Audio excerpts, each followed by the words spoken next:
to Tea with Honey. It's your girl HoneyDaVinci and I'm back with another video.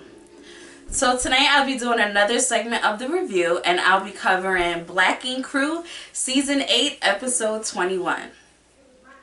So I'll be focusing on the key parts of the episode, which just means I'll be focusing on the highlights. So I'm not going to give you every single detail about every single scene. I'm just going to key in on basically the moments that stood out the most during the episode. So the episode starts off with Bae sitting down with her father. As you know, in the last episode, that's where it ended at. And we didn't know whether or not the dad was done speaking with Bae or if he was going to continue, because things got so heated that the production crew took the father out for air just to give him a break. Well, the episode starts off with this scene and we find out that the dad, while he's outside getting some air and letting Bae cool down, he decides that he just is going to flee. And the way he goes about it is so funny, because it was like he just starts running. Like, he literally just started sprinting. And he's so short and little that when he was running, it just looked funny, because, you know, the camera crew, they were so confused. You know, they were completely lost. So they were sitting there waiting for him to calm down, you know. They're asking him, like, are you okay, you know. And the next you know, he says, in his language, I'm gonna go. So he starts walking away. You know how this show is. When people decide they don't want to film, they ask him, like, are you sure? You know, that's all they were trying to do. But I guess the dad felt afraid. So he just starts running down New York, just random. Like, just so random. He's just running. And then he starts running down the freaking, like, the exit on a highway, and the freaking camera crew's chasing after him, which probably made him even more scared. But they're literally just trying to, like, protect him, because, like, whoa, what are you doing, dude? Like, it's not that serious. Like, come on, like, you don't have to do this. Like, what is going on? They're, like, completely lost, and it was so funny. Oh my gosh, like, I was so lost too. I'm like, why is he running? But apparently he probably was scared. You know, he's not used to all of this with the cameras and, you know, all these big guys, because, you know, he was abusing Bae. So he's probably around these people. He probably is scared to even tell them that he really did this to her, because he probably thinks that they're going to, like, get him. Because, you know, sometimes that's how it is. If you put your hands on a female and now she has a support system, them dudes might kick your ass. So he just seemed like he was very afraid. But they ended up getting him, and he ended up calling the cab and leaving, and Bae was distraught by it, because it's like, dude, you came all the way to America to sit down and talk to me as your daughter, and you sat there and blatantly didn't acknowledge what you did to me as a child and my mother and my sibling, and then you just gonna get up and leave? Like, she was distraught. Like, she didn't get any closure at all. After this scene, you know, it cuts over to C's being in the shop with the guys and the girls. And, you know, C's is all in positive spirits. He's all amped up. Everybody's wondering what's going on. And he basically lets the cast know, like, we're going to Philly convention. So the cast is all geeked up, like, yay! He's like, no, this is not a time to celebrate. We're going to war with 9 Mag. And it's just like, oh my gosh, please stop. Get over Kitty. Just get over her. Let it go. Let it go. Like, guy, dude, leave her alone. Like, just let it go. So he's, like, so upset. And he's literally made it his business to go against 9 Mag, and specifically Ryan Henry, because he does not like the fact that Ryan Henry has been out with Kitty. While they're talking about this, the crew is like, did you see this video of Sky hanging out with Ryan and Kitty? And, you know, Caesar's like, he doesn't care, he doesn't care. But honestly, I think he does care. Because he definitely cared. Because while he's saying that he doesn't care, the cast starts gassing him up. Like, oh, he trying to be you. He trying to be you. Why is he hanging out with them? Why is he hanging out with them? And next thing you know, boom. So he's like, you know what? Yeah. He just gets pumped up. Like, they just gassed him all the way up. He's like, you know what? I got a plan for them. And he's like, get y'all stuff. We're going to go to Philly and we're going to just take over. And we're going to be the best tattoo shop while we're out there. So while this is going on, it cuts over to Donna and Alex. Now, I really like the scene. That's the only reason why I'm bringing it up, because I like this scene a lot. As you know, Donna and Alex are trying to have a baby, but pretty much Alex is trying to have the baby. And Donna's not here for it. She does not want to have a baby. She literally almost died the last time she was pregnant, but Alex is pressuring her to get pregnant. And I just think that's so inconsiderate. Like, so you're going to risk your girlfriend's life just so you can have another child? Like, that's wild. But yes, he's trying to get Donna pregnant. And Donna's not here for it. And obviously, she has good reason. I mean, anytime you go through a traumatic situation where you literally almost die, you would rather not attempt to do that again. But, so she buys this fake belly and buys a baby, and she's freaking wakes him up at freaking who knows what time in the middle of the morning, and is just like, wake up with this baby, my water broke. And she's driving him freaking nuts and making him crazy and doing all this stuff. And it was funny and cute, and I like these moments with Alex and Donna. I like Alex and Donna together. I feel like they, you know, make each other like, how can I explain it? I feel like there's genuine love there, and I like to see it. You know, their relationship isn't the typical relationship, but I do like the fact that they are coming together, and I feel like Donna hasn't been loved properly in a very long time, and it's nice to see her be loved properly. As we all know, Donna has an extensive reputation with men and women, and once you get a reputation like that, it can be hard sometimes for dudes to take you seriously. So, you know, it's just nice to see her finally be loved by someone genuinely, because we've seen a long time of Donna seeking love and not receiving it. You know, and if she does find love, it's usually really toxic and abusive. So it's nice to see her and Alex have those moments together. The next scene we see after this is Philly. Boom. Everyone's going to Philly except for Bae. Bae's staying back because she's still hurt by the situation with her dad. So Donna and Tatti are in the car on their way to Philly, and they're riding together. Everyone's going to meet them there because they're the ones that's going to set things up. And they're, you know, questioning like 9 Mag being there, and then they get on to, well, do you think Kitty is going to be there? And, you know, they're like, well, yeah, she probably is going to be there because, you know, she's with Ryan. And it's like, girl, leave Kitty alone. Like, every scene that you see these girls alone, they're either talking about sleeping with each other or talking about Kitty. Like, for crying out loud. Leave Kitty alone. If she's just such this terrible person, if she's just such this fake person, fake friend, horrible person, why are y'all still talking about her? Why are y'all still worried about her? Why are y'all making it y'all's business to think about her on a day-to-day basis? If I have a problem with someone, I'm not thinking about them. I'm not worried about them. They are not in my bubble. If we see each other, we see each other. But outside of that, I'm not talking about them. I'm not constantly bringing them up. I'm not talking about them every chance I get. Like, girl, move on. If y'all not friends no more, then move on. Just because you're not friends with someone anymore doesn't mean that you should just go talking crap about them and kicking their back in. Like, let it go. Let it go. Y'all think y'all such good friends. But on some real shit, a real friend ain't gonna kick your back in just because y'all fell out. If you're a real friend and you and your friend fall out, that doesn't mean let's go run and drag your name through the mud. That's not what that is.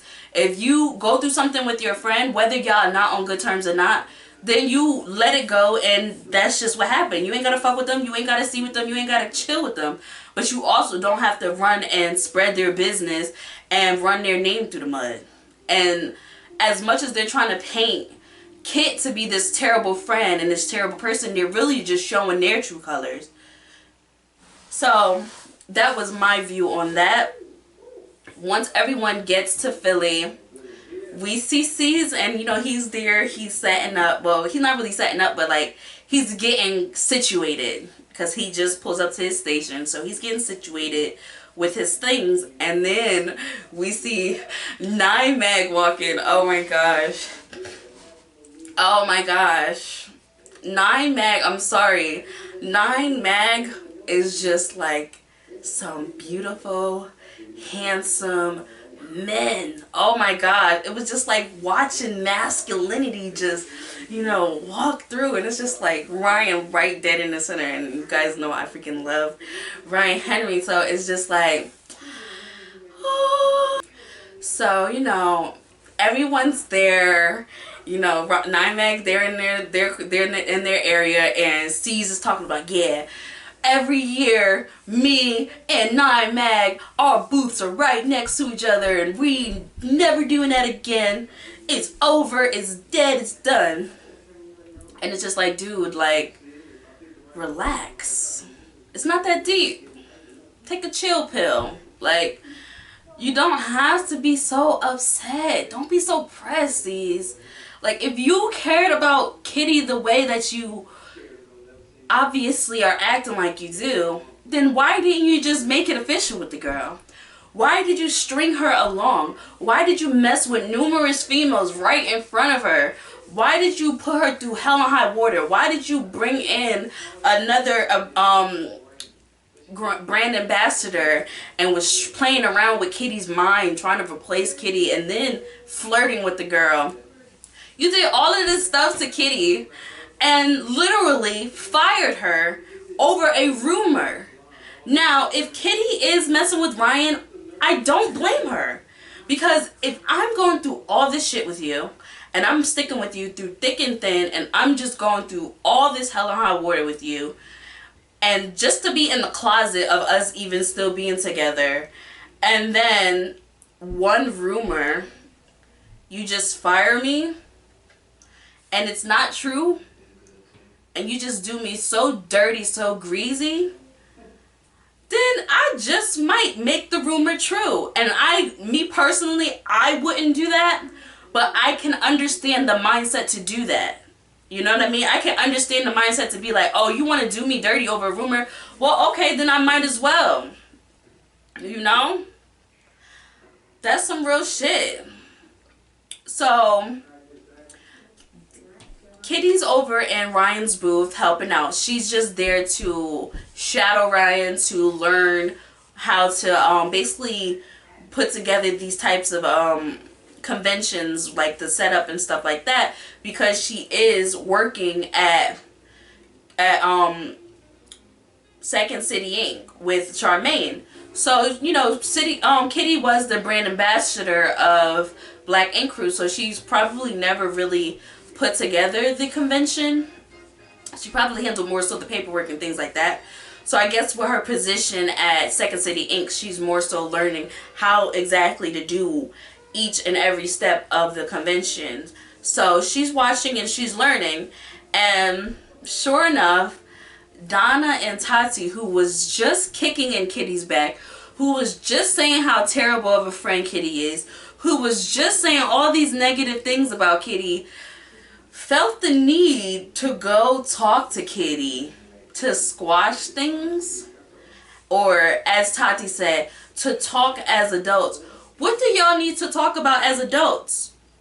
What do y'all need? It's literally like the same thing with Crystal and Kitty. After Crystal ran to Q and told Q how foul Kitty was and how she was just with C's to try to sleep her way to the top and drug Kitty's name through the mud, then wants to turn around and have a conversation with Kitty. What is there to talk about? Girl, if you don't like me, we do not have to coexist. We don't have to be friends. I'm not in New York anymore. I'm all the way in Chicago, minding my business. I'm at the convention in Philly. Like, we're on two different sides of the convention. And as they said when it came in, this is a big convention. So, why are you seeking me out? If I'm just this terrible friend, and I've just been lying so much, and I've just been doing you guys so wrong, why are y'all seeking me out? Go do you. Do you. You don't have to worry about me. And they came over to try and talk to Kitty, and Kitty just blatantly ignored them. She was talking to whoever she was talking to and was trying not to even acknowledge their existence, thinking maybe they would move on, because prior to them pulling up on her and Ryan, Kitty and Ryan had a conversation about the possibility of the girls coming up to her and trying to start an altercation with her at the convention. And Ryan encouraged Kitty to either take it outside or, you know, just not even get involved. Like, even if they try to pop on her, to not get involved. And he encouraged her to basically put her pride to the side and let her know, like, you know, these conventions are very serious. So it might seem hard to do, but you might have to put your pride to the side and just walk away if these girls come at you on some rah-rah shit. And I feel like that's what Kitty really was trying to do by ignoring them. She made it very clear that she had no interest of even entertaining them, but they just needed to be involved with her. Then Donna's like, so you're just gonna act like you don't see us, to Kitty. Then Kitty's like, girl, didn't you just tell me the last time we talked that you was gonna beat my ass if you ever saw me again? And then Donna's gonna say, well, you should be glad that I'm not gonna do that anymore. And Kitty's like, you're not gonna do it anymore. She's like, yeah, because I could whoop your ass. And Kitty's like, oh, that's not gonna happen.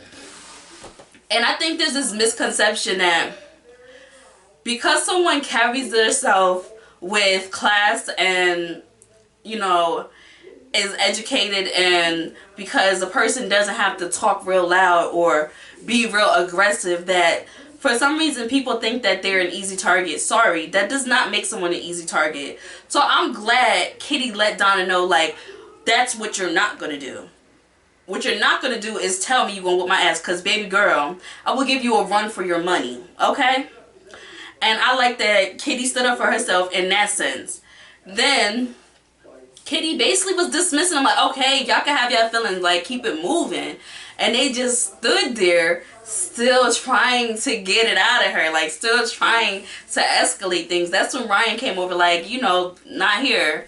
We're not doing this here. So then that's when Donna and Tatti left. Kitty did not acknowledge Tatti's whole existence the entire time, because as we know, the last time after the prom where Tatti came out and told everybody that Kitty was lying and Donna took Tatti's side, Kitty sat down like a grown-ass woman with Tatti and Donna and let them know to their faces, this close to each other, right? And let them know to their faces that, Tatti, I don't ever want to talk to you again, ever again in life. And she let Donna know that she was disappointed in her. She let them know. That's not no fake ass friendship.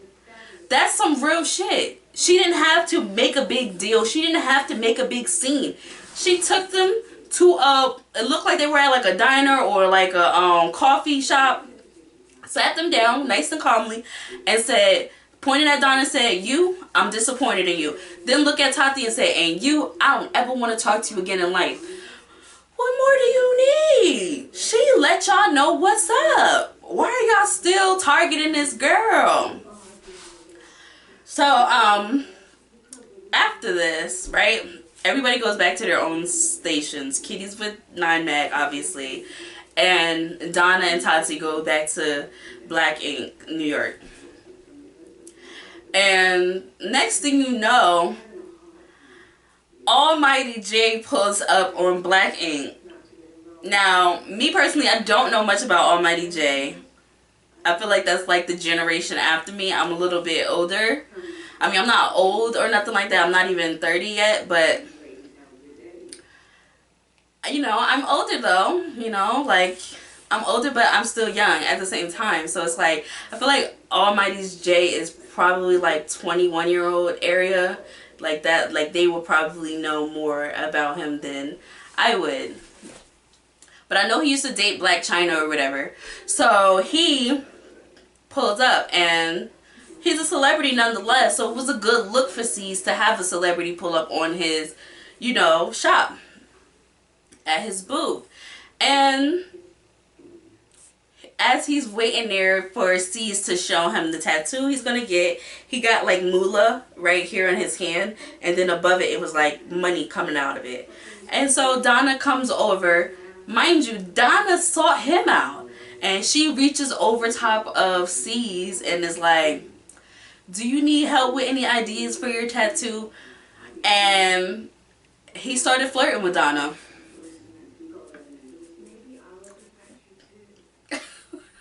He started flirting with Donna. And he told Donna, like, I want your name tatted on me. You know, he was being real flirtatious with it or whatever. And you could tell that Donna was really, like, feeling the heat of the flirtation. And the only reason she didn't flirt back was because Alex was there or whatever. So that's when Alex feels some type of way. C's does the tattoo on Young Boy. And next thing you know, Alex takes it upon himself to confront Almighty J. Alex takes it upon himself to confront Almighty J. Like, how unprofessional can you be? Like, I know if I was C's, I would have been pissed. Because C's literally told the squad, like, listen, I'm here to be the best tattoo crew at the convention. I am here to show 9mag specifically that we are better than them. He literally got a celebrity to come to his booth just to amplify that more and to like shit on Ryan and them, just for his crew to show just how under 9mag they really are. You get what I'm saying? He literally pressed Almighty J, which was a celebrity that C's went out of his way to bring, and tried to fight him like on some dead serious stuff, like security had to get involved in everything. Like, what are you doing? Over Donna. And it wasn't even like he really was trying to get with Donna. It was like, you know, she came to him, he flirted with her, and then when she walked away, he let it go.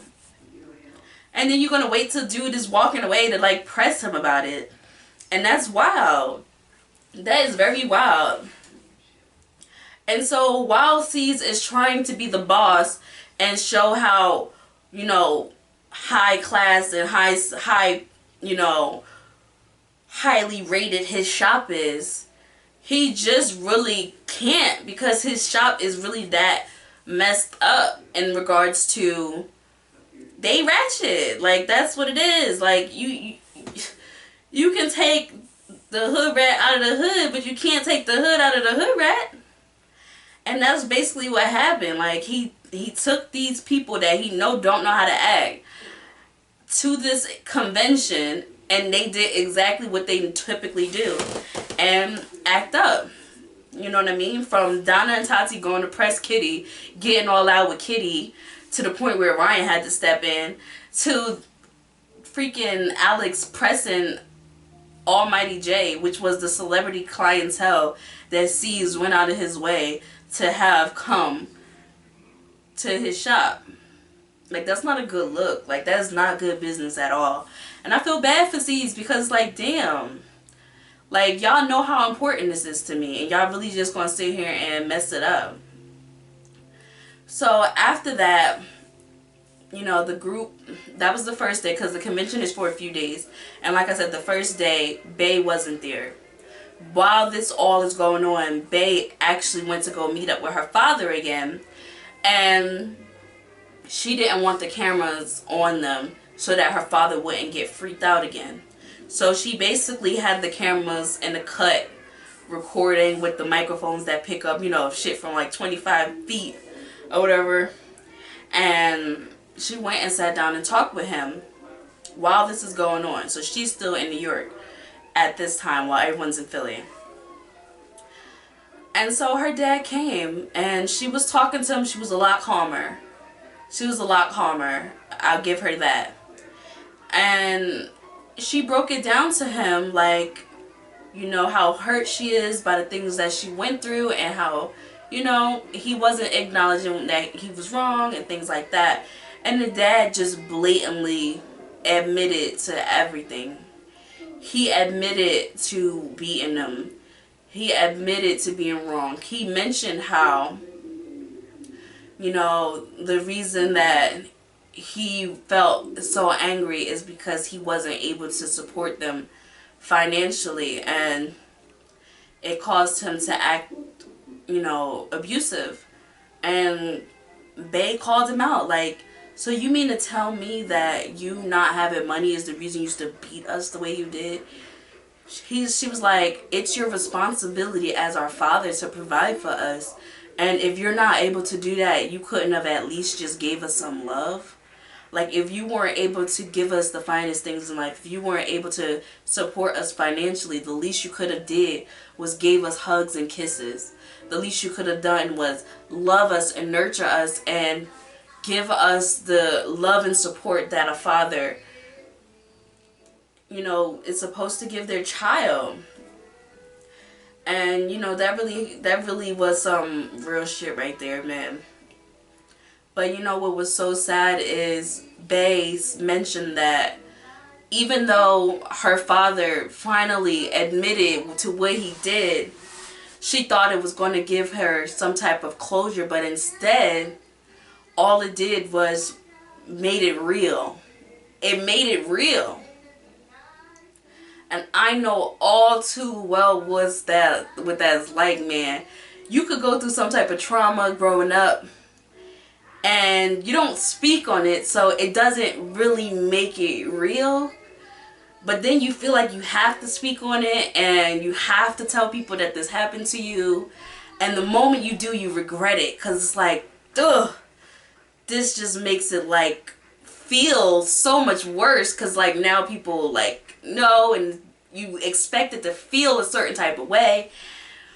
And then now it doesn't feel that way, and now it just feels like heavy. It makes it feel heavier, because now it's like, alright, your dad finally admitted to beating on you and treating you like shit and doing you wrong, and you expected it to be like this weight lifted, but really it was just like another weight put on you. It's like, even though he said that and that was supposed to be the closure, it didn't feel like closure. It just felt like, alright, now that they admitted it, now that people know this is true,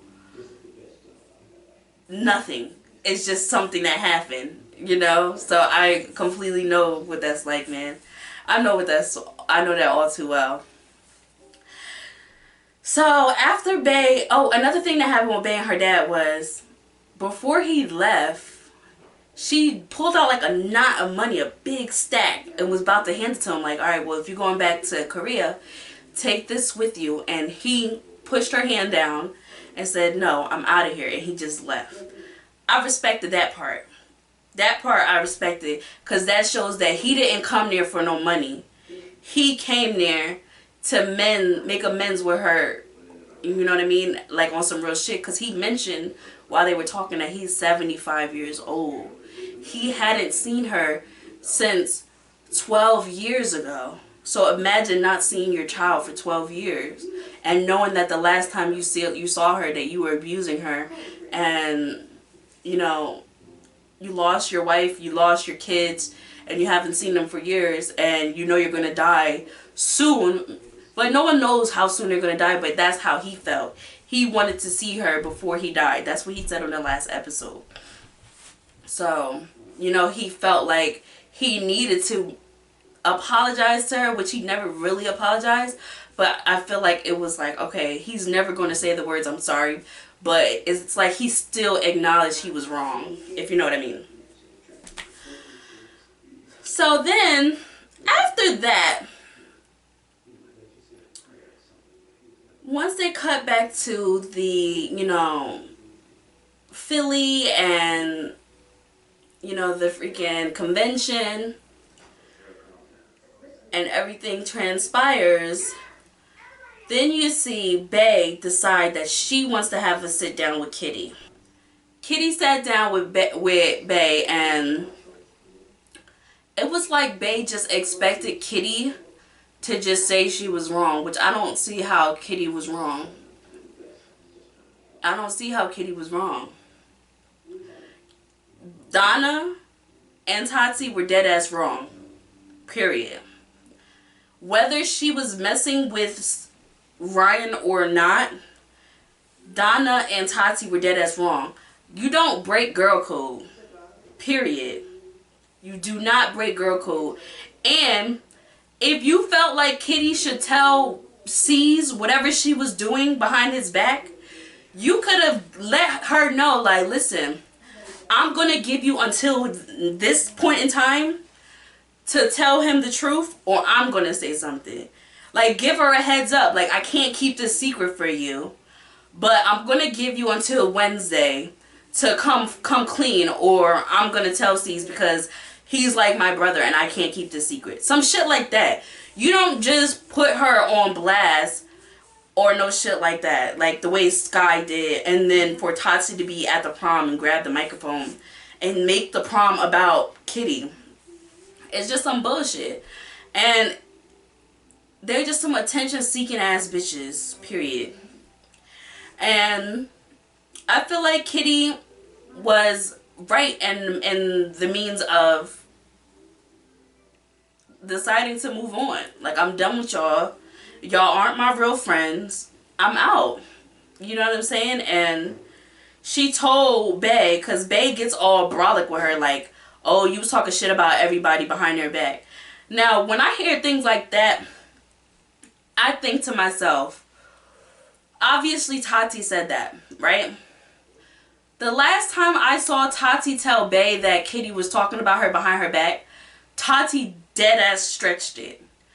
Kitty made a little joke about Bae's mom that Kitty also joked with Bae about Bae's mom, taking